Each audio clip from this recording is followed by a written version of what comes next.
Hey guys, welcome to government jobs Gyan YouTube channel. Guys, आज की इस वीडियो में हम बात करेंगे Jharkhand public service commission Jharkhand eligibility test JET 2025 के notification online form apply process के बारे में। कैसे आप अपने झारखंड एलिजिबिलिटी टेस्ट 2025 में पार्टिसिपेट करने के लिए फॉर्म अप्लाई कर सकते हो बिना कोई मिस्टेक किए हुए, इसकी पूरी जानकारी हम आपको स्टेप बाय स्टेप रजिस्ट्रेशन से लेकर प्रिंट तक इस वीडियो में देंगे। बस आपको इस वीडियो को स्किप के बिना शुरू से लेकर एंड तक देखना है।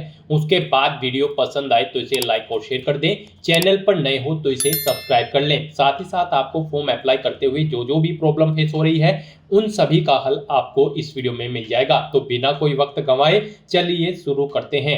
आपको इस वीडियो के डिस्क्रिप्शन बॉक्स में हमारी वेबसाइट IND-sarkari-naukri.in के इस पेज का लिंक मिल जाएगा। यहाँ पर आपको इस एलिजिबिलिटी टेस्ट के रिगार्डिंग सभी डिटेल्स प्रोवाइड कर दी गई है। झारखंड पब्लिक सर्विस कमीशन ने झारखंड एलिजिबिलिटी टेस्ट जेईटी 2025 के लिए नोटिफिकेशन रिलीज कर दिया है। इसके तहत असिस्टेंट प्रोफेसर और पीएचडी क्लासेस में यहाँ पर आपके एडमिशन होंगे। आप 16 सितंबर 2025 से 6 अक्टूबर 2025 तक अपने फॉर्म अप्लाई कर सकते हो। अप्लाई करने के लिए आपके पास मास्टर डिग्री होनी चाहिए रिलेटेड सब्जेक्ट में 55% मार्क्स के साथ। यहाँ पर जनरल कैटेगरी कैंडिडेट को 575 रुपये फीस जमा करानी होगी। बीसी ईडब्ल्यूएस कैंडिडेट के लिए 300 फीस है। SC ST PH और थर्ड जेंडर के लिए 150 रुपये फीस है, जो कि आप ऑनलाइन मोड से जमा करा सकते हो। आयु सीमा की यहाँ पर कोई लिमिट नहीं है, किसी भी आयु सीमा वाले कैंडिडेट अप्लाई कर सकते हैं।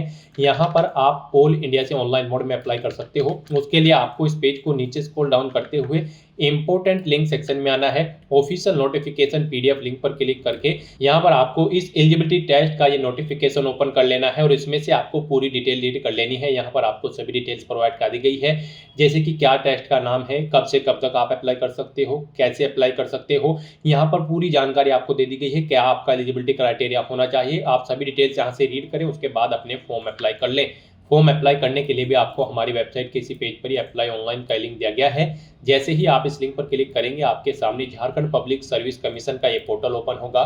गाइस, यहाँ पर अगर आपने पहले से रजिस्ट्रेशन कर रखा है तो आपको यहाँ पर कैंडिडेट लॉगिन की टैब दी गई है, आपको इस पर क्लिक करना है और अपनी बेसिक डिटेल्स प्रोवाइड कराते हुए आपको लॉगिन कर लेना है। लॉगिन करते हुए यहाँ पर आपके पास 3 ऑप्शन है। आप ईमेल आईडी के थ्रू लॉगिन कर सकते हो, मोबाइल नंबर के थ्रू, या फिर OTR ID के थ्रू यहाँ पर आप लॉगिन कर सकते हो। ईमेल आईडी ऑप्शन अगर आप सेलेक्ट करते हैं तो ईमेल आईडी आप अपनी एंटर करें, फिर जनरेट OTP ऑप्शन पर क्लिक करें। आपकी ईमेल पर एक OTP आएगा, वो OTP आप यहाँ पर एंटर करें। ये कैप्चा कोड आप यहाँ पर एंटर करें और लॉगिन की स्टेप पर क्लिक करते हुए अपने डैशबोर्ड में लॉगिन कर ले और वहाँ से आप फॉर्म अप्लाई कर ले।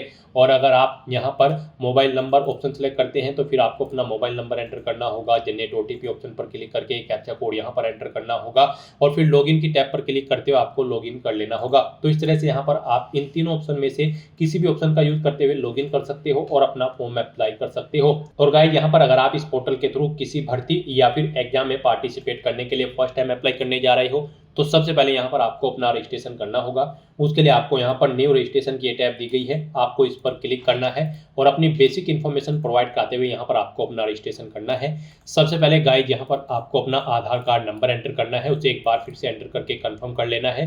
फिर आप अपना मोबाइल नंबर यहाँ पर एंटर करें, उसे एक बार फिर से एंटर करें। सेंड OTP ऑप्शन पर क्लिक करें, आपके मोबाइल नंबर पर एक OTP आएगा, वो OTP आप यहाँ पर एंटर करते हुए अपना मोबाइल नंबर वेरीफाई कर लें। फिर यहाँ पर आपको अपनी ईमेल आईडी एंटर करनी है, वही ईमेल आईडी एक बार फिर से एंटर करनी है। उसके बाद आपको सेंड OTP ऑप्शन पर क्लिक करना है, आपकी ईमेल आईडी पर एक OTP आएगा, वो OTP आप यहाँ पर वेरीफाई कर लें। उसके बाद फिर गाइस, यहाँ पर आपको अपना नाम एंटर करना है, अपनी 10वीं की मार्कशीट के अकॉर्डिंग अपना नाम एक बार फिर से एंटर करके उसे आपको कंफर्म कर लेना है।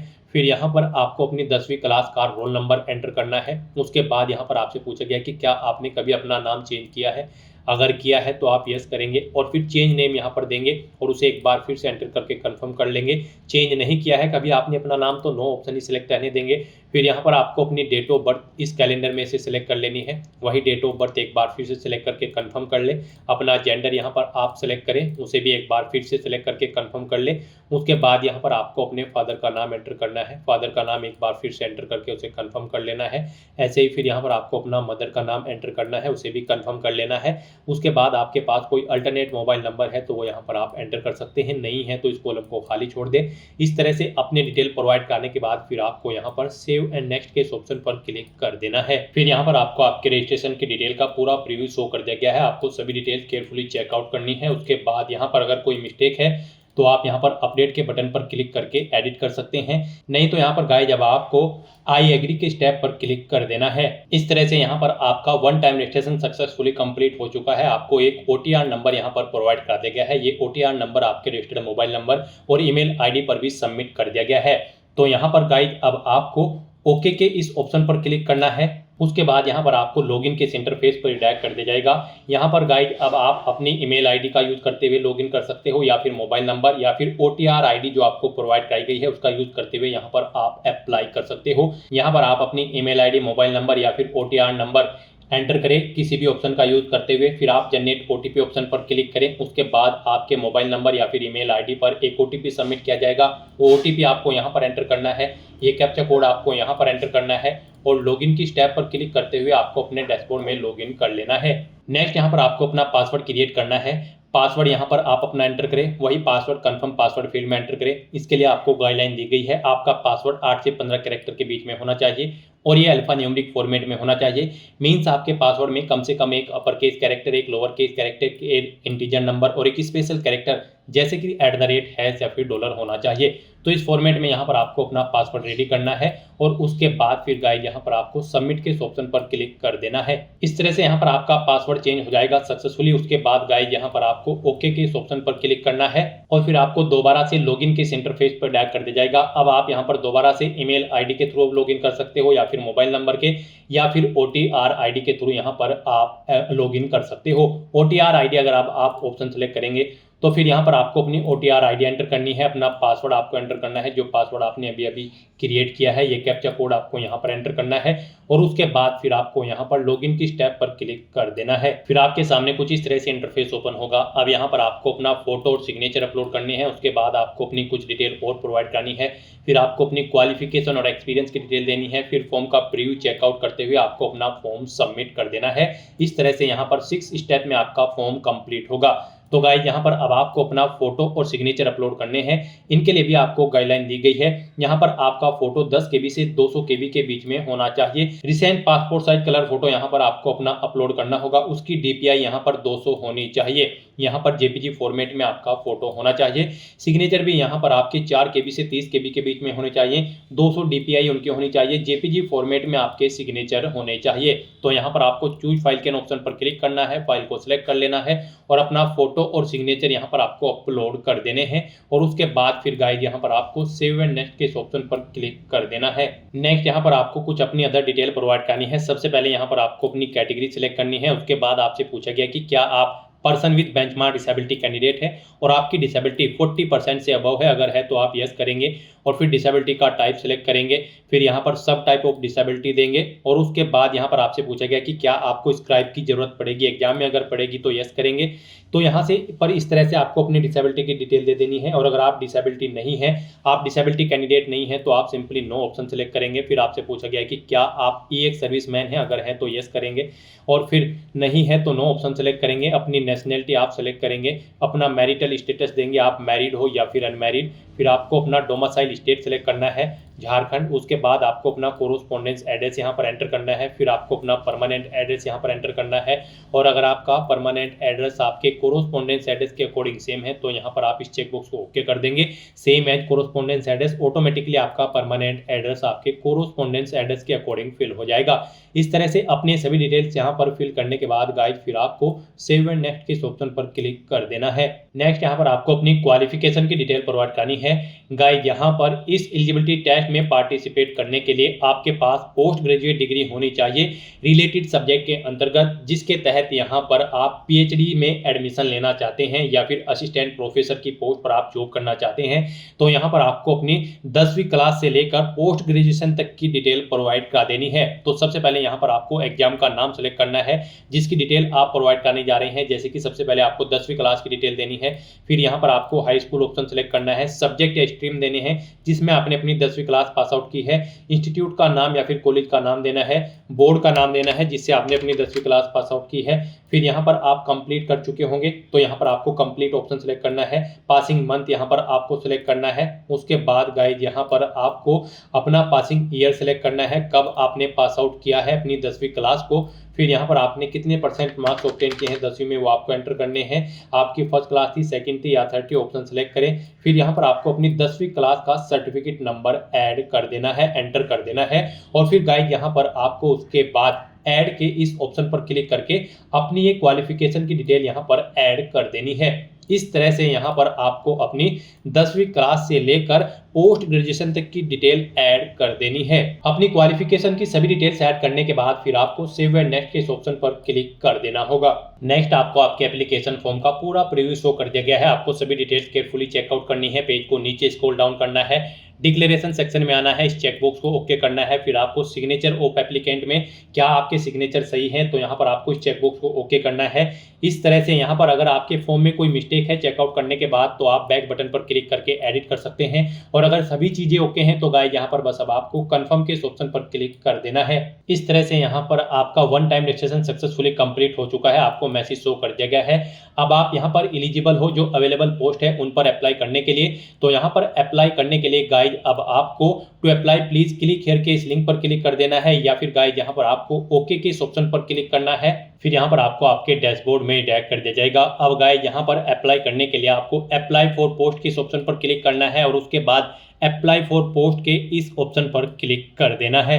फिर यहाँ पर झारखंड पब्लिक सर्विस कमीशन के इस पोर्टल के थ्रू जितनी भी भर्तियां फिर एग्जाम निकले हुए हैं उनकी लिस्ट आपको शो कर दी जाएगी। यहाँ पर आपको झारखंड एलिजिबिलिटी टेस्ट 2025-24 के लिए अप्लाई करना है, तो उसके लिए आपको यहाँ पर अब guide click here to view के इस ऑप्शन पर क्लिक कर देना है।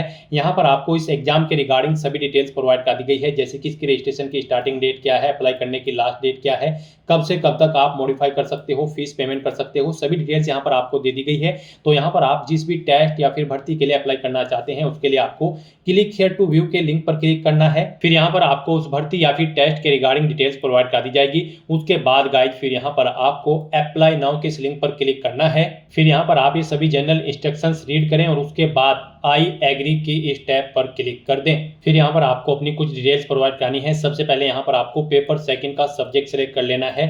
उसके बाद यहाँ पर आपसे पूछा गया कि क्या आपने यहाँ पर previous JET exam 2006 pass out कर रखा है, अगर कर रखा है तो यस करेंगे। और फिर यहाँ पर आपको सब्जेक्ट देना होगा जेईटी 2006 का, और फिर क्वेश्चन पेपर का मीडियम यहाँ पर आपको अपने सेलेक्ट करना होगा। और गाइज अगर आप यहाँ पर जेईटी 2006 में पहले पार्टिसिपेट नहीं किए हैं तो यहाँ पर आपको नो ऑप्शन सेलेक्ट करना होगा। बस यहाँ पर अब आपको अपना क्वेश्चन पेपर का मीडियम सेलेक्ट करना है, किस लैंग्वेज में यहाँ पर आप अपना जेईटी 2024 का क्वेश्चन पेपर चाहते हैं, हिंदी या फिर इंग्लिश लैंग्वेज में आप लैंग्वेज सेलेक्ट करें। उसके बाद आपसे पूछा गया कि क्या आप प्रेजेंट में एम्प्लॉय हैं किसी गवर्नमेंट सेक्टर में, अगर हैं तो यस करेंगे। और फिर यहाँ पर उसकी डिटेल प्रोवाइड कराएंगे, जैसे कि यहाँ पर आपको डेजिग्नेशन या पोस्ट का नाम देना होगा जिस पर आप कार्यरत हैं, डिपार्टमेंट ऑफिस का नाम देना होगा, कब से कब तक आपने यहाँ पर ज्वाइन किया है या फिर आप जॉब कर रहे हैं या फिर छोड़ चुके हैं, वो डेट आपको देनी है। ईयर मंथ डे इनके अकॉर्डिंग आपकी कैलकुलेट करके यहाँ पर शो कर दी जाएंगे। सपोर्टिव डॉक्यूमेंट कोई एक्सपीरियंस का है तो आप उसे यहाँ पर अपलोड कर सकते हैं। इस तरह से यहाँ पर आप अपनी जॉब्स की डिटेल प्रोवाइड कर सकते हैं। और अगर आप एम्प्लॉय नहीं है गवर्नमेंट सेक्टर में तो फिर आप नो ऑप्शन सेलेक्ट करेंगे, फिर आपकी डिटेल नहीं देनी होगी। फिर आपसे पूछा गया कि क्या आप स्पोर्ट पर्सन हैं और आप क्लेम करना चाहते हैं, रिजर्वेशन लेना चाहते हैं स्पोर्ट्स के अंतर्गत, तो यहाँ पर यस करें। स्पोर्ट मेडल सेलेक्ट करें, कौन सा मेडल आपके पास था, नहीं है तो आप नो ऑप्शन सेलेक्ट करेंगे। फिर आपसे पूछा गया कि क्या आपको कभी यूपीएससी या फिर किसी अन्य पब्लिक सर्विस कमीशन ने एग्जाम में बैठने से रोका है, अगर रोका है तो यस करें और फिर उसकी डिटेल यहाँ पर प्रोवाइड कर दें, नहीं रोका है तो नो ऑप्शन सेलेक्ट करेंगे। फिर यहाँ पर आपको बताना है कि क्या आप किसी चेयरमैन, मेंबर्स या फिर गैजेटेड या फिर नॉन गैजेटेड एम्प्लॉय के रिलेशन में हैं जेपीएससी में, अगर हैं तो यहाँ पर आप एम्प्लॉय का नाम देंगे उसका झारखंड के, नहीं है तो यहाँ पर आप नो मेंशन कर देंगे। इस तरह से अपनी डिटेल प्रोवाइड करने के बाद फिर आपको यहाँ पर सेव एंड नेक्स्ट के ऑप्शन पर क्लिक कर देना है। नेक्स्ट यहाँ पर आपको अपने डॉक्यूमेंट अपलोड करने हैं। यहाँ पर आपके डॉक्यूमेंट 50 KB से 300 KB के बीच में होने चाहिए, पीडीएफ फॉर्मेट में होने चाहिए। यहाँ पर आपको अपने डॉक्यूमेंट का नंबर देना है, फिर आपको किसके द्वारा इशू किया गया है उस डेजिग्नेशन का यहाँ पर आपको नाम देना है उस अथॉरिटी का, फिर यहाँ पर आपको कब इशू हुआ है वो डेट आपको सेलेक्ट कर लेनी है। उसके बाद यहाँ पर आपको चूज फाइल के ऑप्शन पर क्लिक करना है, फाइल को सेलेक्ट कर लेना है और अपना डॉक्यूमेंट यहाँ पर आपको अपलोड कर देना है। इस तरह से यहाँ पर आपको अपने 1 बाय 1 करके सभी डॉक्यूमेंट अपलोड करने होंगे। यहाँ पर आपको अपना हाई स्कूल का सर्टिफिकेट, हाई स्कूल की मार्कशीट अपलोड करनी है, इंटर का सर्टिफिकेट मार्कशीट अपलोड करनी है, ग्रेजुएशन का सर्टिफिकेट मार्कशीट, पोस्ट ग्रेजुएशन का सर्टिफिकेट मार्कशीट और यहाँ पर आपको अपना कास्ट सर्टिफिकेट या फिर इनकम एसेट सर्टिफिकेट अपलोड करना है, डोमिसाइल सर्टिफिकेट अपलोड करना है, अपना कोई आईडी प्रूफ यहाँ पर आपको अपलोड करना है जैसे कि voter ID, driving licence, PAN card या फिर पासपोर्ट। यहाँ पर आपको इन डॉक्यूमेंट्स को अपलोड करने के लिए चूज फाइल के ऑप्शन पर क्लिक करना है, फाइल को सिलेक्ट कर लेना है और 1 बाय 1 करके इनकी डिटेल्स प्रोवाइड कराते हुए यहाँ पर आपको अपने डॉक्यूमेंट्स को अपलोड कर देना है। उसके बाद गाइस यहाँ पर आपको अपनी एग्जाम सिटी की प्रेफरेंस देनी है। यहाँ पर आप 3 एग्जाम सिटी सिलेक्ट करें, जिसे फर्स्ट नंबर पर प्रेफरेंस देना चाहते हैं उसे फर्स्ट नंबर पर सिलेक्ट करें, जिसे सेकंड नंबर पर आप प्रेफरेंस देना चाहते हैं उसे सेकंड और जिसे थर्ड पर आप सिलेक्ट कर लें। इस तरह से अपनी सभी डिटेल्स प्रोवाइड करने के बाद फिर गाइस आपको यहाँ पर सेव एंड नेक्स्ट के ऑप्शन पर क्लिक कर देना है। नेक्स्ट आपको आपके एप्लीकेशन फॉर्म का पूरा प्रीव्यू शो कर दिया गया है। आपको सभी डिटेल्स केयरफुली चेकआउट करनी है, पेज को नीचे स्क्रॉल डाउन करना है, डिक्लेरेशन सेक्शन में चेकबॉक्स को ओके करना है, यहाँ पर सिग्नेचर के चेकबॉक्स को भी आपको ओके करना है और उसके बाद फिर गाइस आपको सेव एंड नेक्स्ट के ऑप्शन पर क्लिक कर देना है। नेक्स्ट यहाँ पर आपको अपना फीस पेमेंट करना है। यहाँ पर आपको आपकी कैटेगरी के अकॉर्डिंग एप्लीकेशन फीस का अमाउंट शो कर दिया जाएगा। अब आपको ये कैप्चा कोड यहाँ पर एंटर करना है और उसके बाद फिर आपको पे नाउ के ऑप्शन पर क्लिक कर देना है। गाइस यहाँ पर जनरल कैटेगरी कैंडिडेट को 575 रुपये फीस जमा करानी है, BC EWS कैंडिडेट को 300, SC ST PH और थर्ड जेंडर को 150 रुपये फीस जमा करानी होगी। नेक्स्ट आपके सामने फीस पेमेंट का गेटवे ओपन हो जाएगा। आप debit card, credit card, UPI या फिर नेट बैंकिंग के माध्यम से अपना फीस पेमेंट कर सकते हैं। यहाँ पर आपके लिए सबसे इजी और बेस्ट ऑप्शन UPI का रहेगा, तो आप UPI के ऑप्शन पर क्लिक करें। फिर आपके सामने कुछ इस तरह से इंटरफेस शो होगा। यहाँ पर आप अपनी UPI ID एंटर करके फीस पेमेंट कर सकते हो या फिर आप QR कोड के थ्रू भी फीस पेमेंट कर सकते हो। आप जनरेट QR कोड के ऑप्शन पर क्लिक करें, आपके सामने ये QR कोड शो होगा। आप इसे अपने UPI से स्कैन करें और अपना फीस पेमेंट कर दें। सक्सेसफुली फीस पेमेंट करने के बाद आपका फॉर्म सबमिट हो जाएगा। उसके बाद आपको अपने फॉर्म का एक हार्ड कॉपी प्रिंट आउट ले लेना है फ्यूचर यूज के लिए, फ्यूचर रेफरेंस के लिए। तो दोस्तों ऐसे आप झारखंड एलिजिबिलिटी टेस्ट JET 2024-25 के लिए अपना फॉर्म अप्लाई कर सकते हो बिना कोई मिस्टेक के हुए। आज की इस वीडियो में बस इतना ही। आई होप ये वीडियो आपको पसंद आई होगी। अगर पसंद आई हो तो इसे लाइक और शेयर करें, चैनल पर नए हो तो इसे सब्सक्राइब कर लें। Thanks for watching.